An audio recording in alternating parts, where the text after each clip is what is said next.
لیکن وہ غصے کو دبا رہے تھے۔ ان کو معلوم تھا اگر میں نے غصے کا اظہار کر دیا تو اس سے حاصل تو کچھ نہیں ہوگا، یہ بیٹے اور باغی ہو جائیں گے، اور خدا نہ خواستہ اتنے باغی نہ ہو جائیں کہ پھر بالکل ہی اللہ سے دور ہو جائیں اور محروم رہ جائیں ہر قسم کی سعادت سے۔ تو وہ اندر ہی اندر غصے کو دبا رہے تھے۔ محترم ناظرین، یہ غصے کو دبانا یہ انبیاء کی تو خاص شان ہے ہی ہے۔ قرآن پاک میں اسے متقیوں کی بھی ایک خاص شان اور وصف قرار دیا گیا ہے۔ سورہ آل عمران میں ارشاد ہوتا ہے جنت کے بارے میں کہ جنت کس کے لیے تیار کی گئی ہے؟ اعدت للمتقین الذین ینفقون فی السراء والضراء والقاظمین الغیظ والعافین عن الناس۔ متقی بندے وہ ہیں کہ جو تنگدستی میں بھی اور خوشحالی میں بھی خرچ کرتے ہیں اور غصے کو دباتے ہیں اور لوگوں کو معاف کرتے ہیں۔ غصے کا آنا یہ غیرت کی علامت ہے۔ غصہ آنا چاہیے غیر شرعی کاموں کو دیکھ کر، غیر اخلاقی کاموں کو دیکھ کر، لیکن جو غصے میں اقدام ہوتا ہے وہ توازن میں نہیں رہتا، اس میں انسان بعض اوقات حد سے تجاوز کر جاتا ہے۔ لہذا اگر کوئی اقدام کرنا ہو تو پھر ہوش و حواس میں آنے کے بعد، بالکل ٹھنڈا ہونے کے بعد کرنا چاہیے، فوری طور پر غصے کو دبانا چاہیے۔ اگر انسان کھڑا ہو تو غصہ آئے تو بیٹھ جائے، اگر بیٹھا ہوا ہے تو لیٹ جائے، بہتر یہ ہے کہ پانی پی لے، بہتر یہ کچھ دیر تنہا ہو جائے، لیکن غصے میں اقدام نہ کرے۔ تو حضرت یعقوب علیہ السلام بھی اپنے غصے کو اندر ہی اندر چھپا رہے تھے، اندر ہی اندر اپنے صدموں سے گھل رہے تھے۔ قالو، بھائیوں نے یوسف علیہ السلام کے اپنے والد سے کہا، تاللہ تفتح تذکر یوسف، اللہ کی قسم آپ تو برابر یوسف علیہ السلام کا ذکر کرتے رہیں گے، کرتے رہیں گے، کرتے رہیں گے، حتی تکون حرزن، یہاں تک کہ بالکل ہی گھل جائیں گے، بالکل ہی سوکھ کر کانٹا ہو جائیں گے، او تکون من الحالکین، اور یا ہو جائیں گے ہلاک ہونے والوں میں سے۔ اب چھوڑ بھی دیجئے یوسف کے ذکر کو، جو ہو گیا سو ہو گیا، کیوں اپنے آپ کو ہلکان کر رہے ہیں اور کیوں اپنے آپ کو ہلاکت کی طرف لے کر جا رہے ہیں؟ حضرت یعقوب علیہ السلام نے کیا جواب دیا؟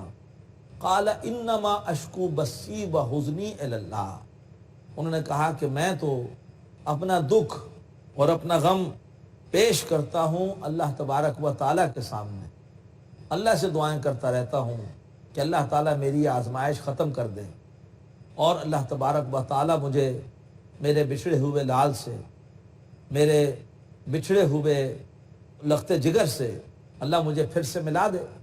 وَأَعْلَمُ مِنَ اللَّهِ مَا لَا تَعْلَمُونَ، اور میں اللہ کی طرف سے وہ جانتا ہوں جو تم نہیں جانتے۔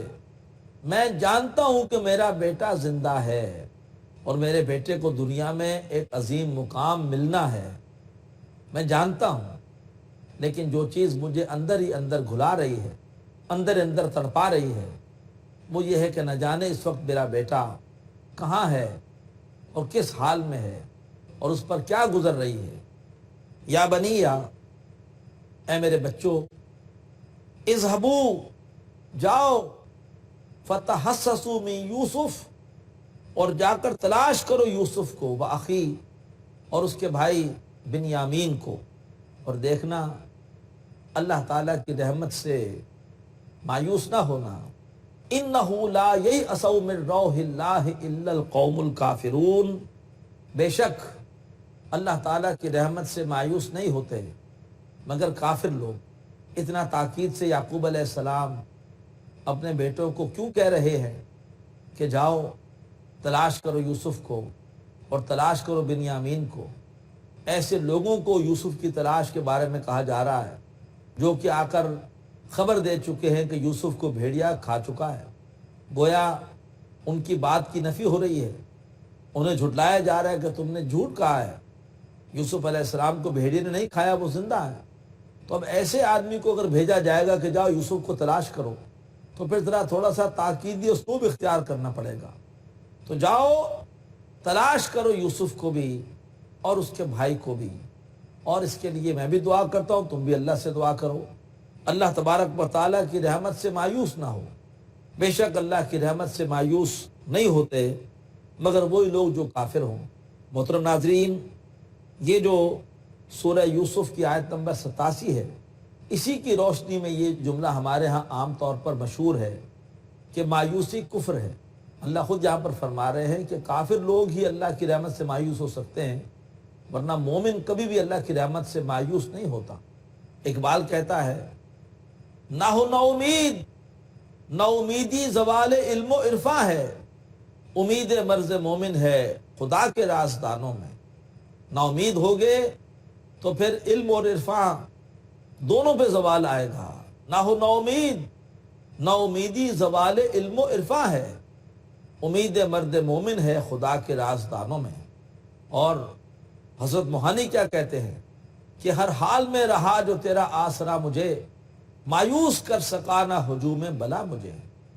تو ہمیں ہر وقت اللہ کے آسرے کو سامنے رکھنا ہے، کسی وقت بھی اللہ کی رحمت سے مایوس نہیں ہونا۔ فرمایا لا تیأسوا من روح اللہ، اے میرے بچوں اللہ تعالیٰ کی رحمت سے مایوس نہ ہو۔ انہ لا ییأس من روح اللہ الا القوم الکافرون، بے شک اللہ تبارک و تعالیٰ کی رحمت سے مایوس نہیں ہوتے مگر وہی لوگ جو کہ کافر ہیں۔ حضرت ابراہیم علیہ السلام کے پاس فرشتے آتے ہیں اور آ کر انہیں بشارت دیتے ہیں کہ اللہ تبارک و تعالیٰ آپ کو حضرت اسحاق جیسا بیٹا عطا کرے گا۔ تو وہ کہتے ہیں، سورہ ہجر میں الفاظ ہیں، قالا بشرتمونی الا ام مسنی الکبر فبما تبشرون، ارے کیا تم مجھے بشارت دے رہے ہو بیٹے کی جبکہ میں بالکل بوڑھا ہو چکا ہوں، تو تم مجھے کیسی بشارت دے رہے ہو؟ قالوا بشرناک بالحق، فرشتوں نے کہا کہ ہم آپ کو بشارت دے رہے ہیں بالکل صحیح۔ ولا تکن من القانتین، اور آپ ہرگز نہ ہوں مایوس ہونے والوں میں سے، نا امید ہونے والوں میں سے۔ محترم ناظرین، ہم ایک چھوٹا سا وقفہ لیں گے، امید ہے کہ آپ وقفے میں ہمارے ساتھ رہیں گے۔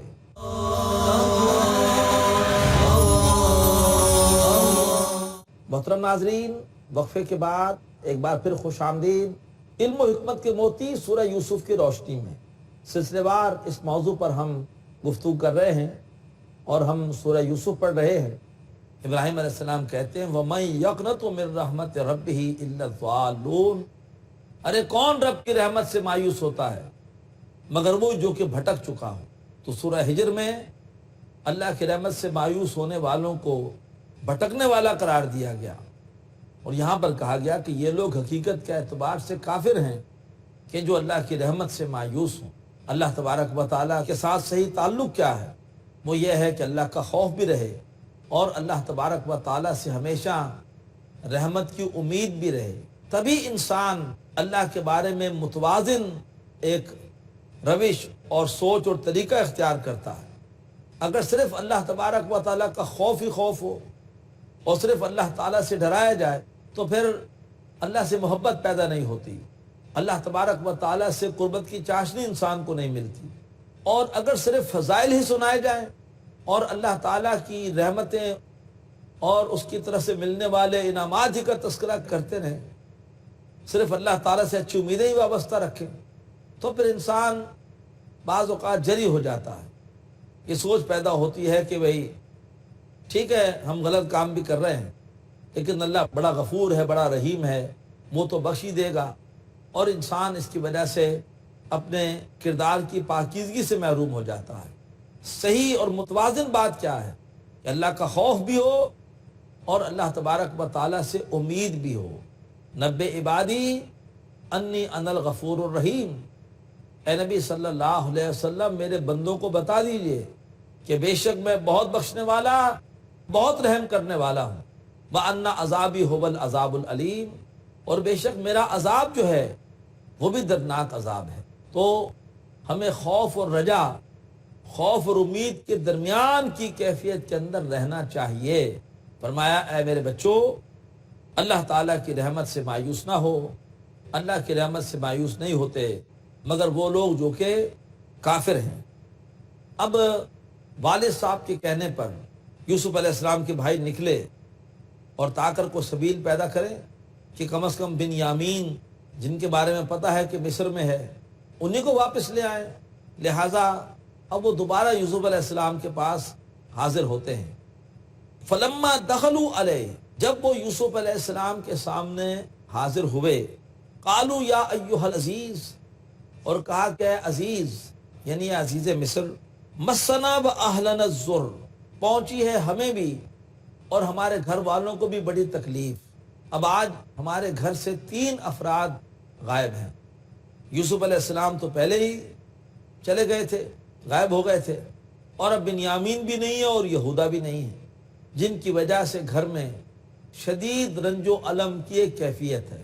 مسنا واہلنا الضر، پہنچی ہے ہمیں بھی اور ہمارے گھر والوں کو بھی بڑی تکلیف۔ وجئنا ببضاعۃ مزجاۃ، اور ہم آپ کے پاس لے کر آئے ہیں بہت ہی ناقص قیمت۔ ہمارے پاس اب اتنی قیمت نہیں ہے کہ ہم اپنی ضرورت کے لیے پورا غلہ حاصل کر سکیں، اناج حاصل کر سکیں۔ فأوف لنا الکیل، تو آپ ہمارے لیے پورا کر دیجئے راشن کو، ہمیں راشن پورا دے دیں، اور جتنے ہمارے پاس پیسے ہیں، جو ہمارے پاس قیمت ہے وہ لے لیں۔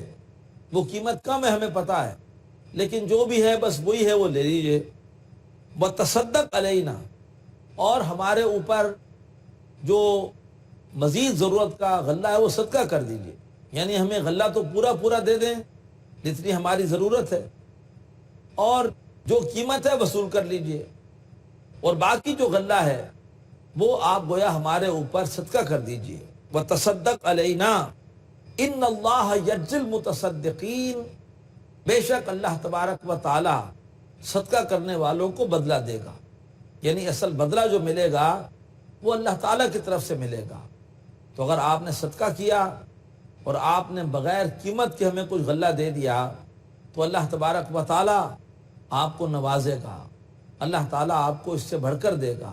اب جب یوسف علیہ السلام نے دیکھا کہ میرے بھائیوں کی لاچارگی، میرے بھائیوں کی بے بسی اب اپنی آخری حدوں کو چھو رہی ہے، اب انہیں مناسب سمجھا کہ اصل حقیقت ان کے سامنے واضح کر دیں۔ قالا، پوچھا یوسف علیہ السلام نے، هل علمتم، ارے کیا تم جانتے ہو، ما فعلتم بیوسف واخیہ اذ انتم جاہلون، کہ تم نے کیا کیا تھا یوسف کے ساتھ اور اس کے بھائی بنیامین کے ساتھ جبکہ تم لوگ نادان تھے۔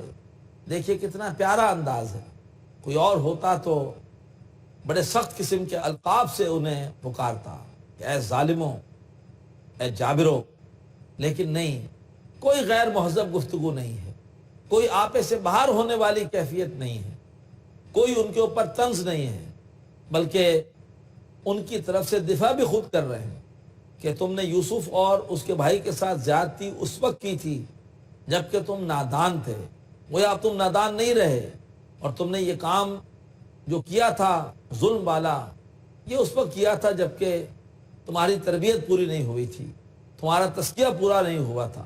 تو نہ صرف ان کی زیادتی کا ذکر کیا بلکہ ان کی طرف سے دفاع بھی کر دیا، ان کی طرف سے یہ بھی کہہ دیا کہ یہ زیادتی تم نے اس وقت کی تھی جبکہ ابھی تم نادان تھے۔